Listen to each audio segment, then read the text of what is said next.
Alright, Ronan MMA, welcome back to the channel. Now, the UFC's light heavyweight division is plagued, okay? Yet another champion is injured for a significant amount of time. Jamahal Hill, about 7 hours ago, uploaded a video onto his YouTube channel stating that he had, in fact, ruptured his Achilles tendon. He will be out for a significant amount of time, and due to that, he will be vacating the light heavyweight title.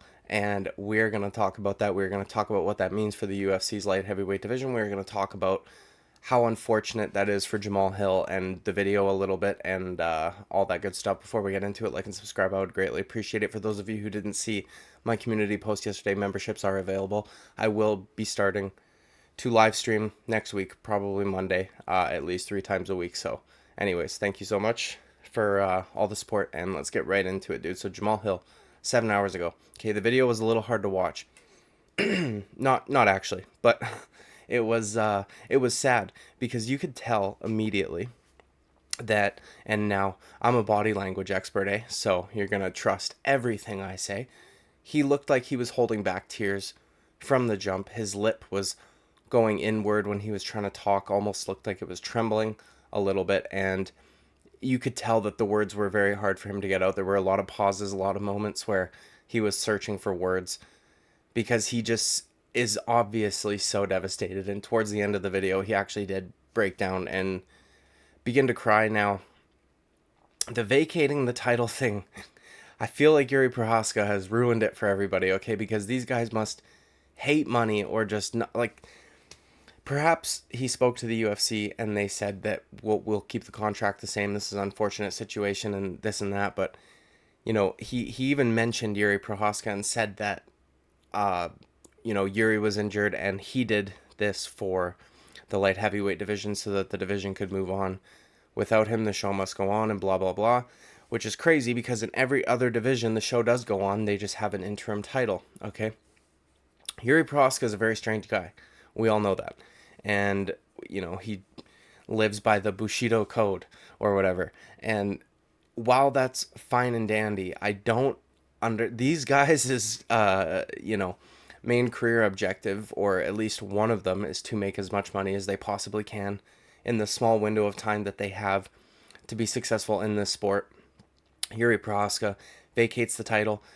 To be fair, he was going to be out for quite some time, so the timing would have been a little strange because they would have had to almost have a guy defend his interim title, which doesn't necessarily make sense, but the light heavyweight division just can't catch a break, man. And again, to be fair now to Jamahal Hill, that injury is horrible, horrible. I remember during the NBA Finals when the Toronto Raptors were playing against the Golden State Warriors, Kevin Durant had a similar injury, and you could hear the snap from like the TV. I remember thinking, my God, that was not good. And I believe he was out for an entire season after that. So Jamahal Hill would be out for a very long time here, and that is a very tough injury. And, it's weird, like, broken bones seem worse to the average person, but people don't realize that when you fuck up a tendon like that, or, a ligament, it can take much longer than just a simple break. And, my God, man. Now, what does this mean for the light heavyweight division? Well, this probably means, and honestly, dude, the timing is good for the UFC because Yuri Prohaska should be coming back soon, or at least that's what we were told when the injury first happened. And we haven't really heard any updates on whether or not he was going to be out for even longer leading up to this point. So he should be back pretty soon. And we could have the winner of Jan Blachowicz versus Alex Pereira face off against Yuri Prohaska for the vacant light heavyweight title. And then hopefully Jamahal Hill's not out for longer than a year, but there's some fights that we could have in between there, or a fight that we could have in between there. And then Jamahal Hill has already said that the UFC promised him when he comes back, right, upon his return, he will be fighting for the UFC's light heavyweight title. Now, that was something else that I wanted to talk about briefly, okay? In the video, he starts off by saying, well, he's going to do this basically because Yuri did this and he wants to keep it consistent, which is cool and admirable, right? But then a little later in the video, he said something along the lines of, if it was up to me, obviously I would want to keep my belt, but that he has to do this or something like that. So I'm wondering if he feels like he has to do this because Yuri did it, and that kind of set the tone for the light heavyweight division in terms of if you are the champion and you get a very horrible injury that is going to take you out for quite a while, you are going to be a good guy and vacate the title as opposed to letting two men fight for an interim title. Or if the UFC came to him and said, we need you to vacate the title, you will be out probably for a year, and we can't have an interim title and then have somebody defend that interim title because that doesn't make sense. We'll promise you that when you come back, you can fight for the light heavyweight title, whoever holds it, and we won't change your contract or something along those lines. Like, I'm really curious, and I'm curious if the UFC had that same conversation with Yuri Prochazka. I don't doubt for a second that Yuri Prochazka just decided to do that on his own, and I don't doubt for a second that Jamahal Hill felt that it was the right thing to do. But, man, that was a very unfortunate title reign. Now, he did say, like, I got an opportunity, I was blessed, and, it, whatever. He was trying to kind of, I don't know, make it sound better to himself, I think. He wins the vacant title off of an old man Glover. Doesn't get to defend a single time because they're waiting for Yuri Prochazka to come back, and then in that time... So, dude, that is so unfortunate, man. If the light heavyweight division wasn't in such shambles, like, we don't really... There's no clear-cut contender aside from the former champion, Yuri Prochazka. He could have had a title defense in that time, right? It's been a while. 6 months, roughly, since he won his championship, so... Jesus, man. But let's talk about... I hope they do the winner of Peter Blachowicz versus Yuri Prochazka, because that would be a hell of a fucking fight no matter which one of them were to win, okay? Because both Pereira and Jan Blachowicz are incredible strikers, technically sound, Pereira's defensively sound sometimes when he doesn't think he's got you hurt. Jan Blachowicz is very defensively sound unless, the Thiago Santos fight, same sort of thing. Thought he had him hurt, rushed forward, got clipped, and dropped. That is going to be an absolute chess match on the feet, and I am more than excited for that fight. And then the winner of that, if they were to face Yuri Prochazka, you've got a guy who is extremely wild, unorthodox, and if he were to step in, if nobody knew his name, if he didn't have the career that he had, and he were to step into a kickboxing gym or like a Muay Thai gym, the coaches would be like, what the fuck are you doing?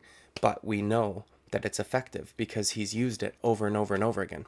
So, the contrast that we will see between two very technically sound, very like by the book strikers and Alex Pereira and Jan Blachowicz facing off against an absolute wild man in Yuri Prochazka, who uses shit that, again, like a kickboxing coach, if he were to see what you were doing, would be like, stop doing that, right? It'll be absolute madness. If I had to give an early prediction for either of them, I'm pretty confident that Pereira or Blachowicz would be able to starch or at least beat the brakes off of Yuri Prochazka. He's very tough. He's very fun to watch. I love what his style is, one of the most fan-friendly styles in the entire light heavyweight division, but just based on technique, I would have to go with the other two gentlemen. I thought that if Jamahal Hill were to fight Yuri Prochazka, that Jamahal Hill would probably end up starching Yuri Prochazka. And I'm not a Yuri Prochazka hater. I just think that, when you get a guy who is a very technical striker, who is used to finding openings and making reads and things like that, and then you've got a guy in Yuri Prochazka who makes a ton of big movements that are completely insane and oftentimes not very defensively sound, they would be able to capitalize on that. This is super unfortunate, man. I feel for Jamahal Hill. He was actually a guy that I kind of liked. There were some posts that he would make that annoyed me. Some of his captions would annoy me. Some of the hashtags that he used would annoy me, but he seemed like an overall pretty cool dude.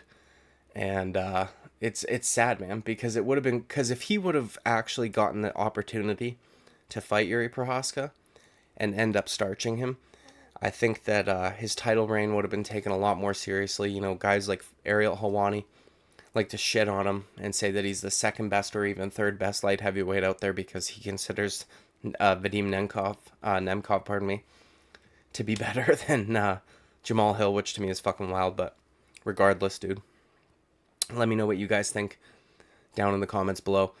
The light heavyweight division is completely fucking cursed. It is plagued with the, you know, I don't know, the John Jones plague, dude. Ever since he's left, this division has kind of been fucked. It's changing. The title is changing hands, like, very often, like the women's strawweight division for a time there. And it's just unfortunate, dude, because none of these guys I dislike in the light heavyweight division, you know what I mean? Like, yeah, Yuri's a cool dude. Very unfortunate when he blew his shoulder out, all because of some dumb gym bros trying to pop his shoulder back in.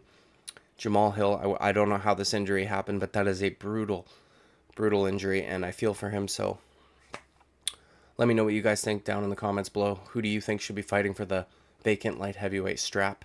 And like and subscribe, I would greatly appreciate it, and I will see you at the next video. Bye-bye.